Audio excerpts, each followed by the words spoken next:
Ladies and gentlemen.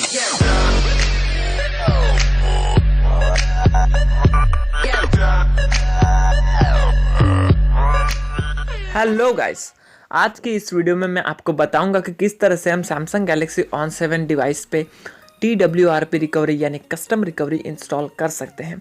तो ये बहुत ही आसान है दोस्तों। तो सबसे पहले आप अपने मोबाइल को स्विच ऑफ कर लीजिए।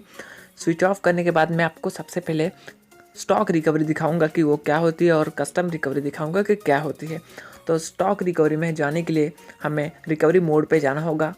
तो चलिए हम रिकवरी मोड पे चलते हैं। तो रिकवरी मोड पे जाने के लिए आपको सबसे पहले जो है वो वॉल्यूम अप दबाना होगा। देखिए यहाँ पर वॉल्यूम अप, उसके बाद होम बटन और पावर बटन, आपको तीनों एक साथ प्रेस करना है, तब आप रिकवरी मोड पे चले जाएंगे। तो चलिए हम प्रेस कर लेते हैं।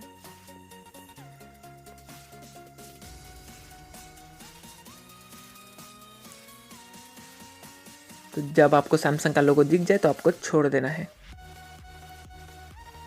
तो आप देख सकते हैं कि हम स्टॉक रिकवरी में आ चुके हैं। तो स्टॉक रिकवरी एग्जैक्टली होती क्या है? तो स्टॉक रिकवरी हमें सिर्फ फैक्ट्री रीसेट और रिबूट वगैरह छोटे काम करने के लिए यूज़फुल है फ़ोन में। तो एक्चुअली एडवांस तो नहीं है, तो हम इसे एडवांस बनाएंगे कस्टम रिकवरी इंस्टॉल करके। तो बैटरी निकाल लीजिए, वापस इसे ऑन कर लेते हैं। फ़ोन को ऑन नहीं करना है तो हम डाउनलोड मोड पे जाएंगे अब। तो डाउनलोड मोड पे जाने के लिए आपको सबसे पहले volume down button, home button और पावर बटन को एक साथ प्रेस करके रखना है। तो चलिए हम प्रेस कर लेते हैं। तो आपको इस तरह से स्क्रीन दिखाई देगी। तो यहाँ पर दो ऑप्शन है, वॉल्यूम अप से कंटिन्यू करने को बोल रहा है और वॉल्यूम डाउन से कैंसिल करने को बोल रहा है। तो वॉल्यूम अप से हम कंटिन्यू कर देते हैं। तो ये कंटिन्यू करने के बाद आपको डाउनलोड मोड पे आप आ चुके हैं। तो इसे कंप्यूटर से कनेक्ट कर दीजिए अपने USB केबल से। उसके बाद आपको यहाँ पर कंप्यूटर में 3 फाइल्स डाउनलोड करनी है, एक ओडिन TWRP की फाइल और तीसरा USB ड्राइवर। तीनों की लिंक डिस्क्रिप्शन में आपको मिल जाएगी, आप वहाँ से डाउनलोड कर सकते हैं। सबसे पहला जो USB ड्राइवर को जो है इंस्टॉल कर लीजिए, वरना वो ओडिन में आपके फ़ोन को डिटेक्ट नहीं करेगा। तो मैंने ऑलरेडी इंस्टॉल किया हुआ है, तो मैं यहाँ पर ओडिन को इंस्टॉल करूँगा। तो ओडिन को एज ए एडमिनिस्ट्रेटर हम ओपन कर लेते हैं।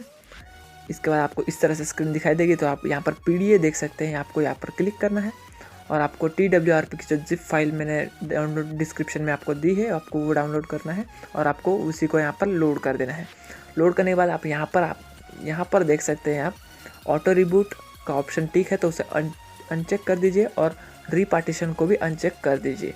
बाकी का वैसे के वैसे ही रहने दीजिए, कुछ करना नहीं है। इसके बाद आपको जाना है और स्टार्ट पर क्लिक कर देना है।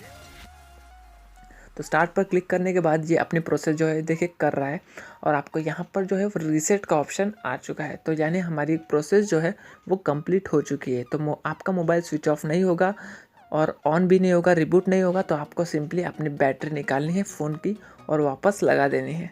तो चलिए हम कर लेते हैं। बैटरी निकाल के हम लगा देते हैं। उसके बाद हम फिर से रिकवरी मोड पे जाएंगे। तो रिकवरी मोड पे जाने के लिए वॉल्यूम अप, होम बटन और पावर बटन को एक साथ प्रेस करके रखिए। तो अब आप यहाँ पर देख सकते हैं येलो कस्टम रिकवरी का लोगो यहाँ पर आ चुका है।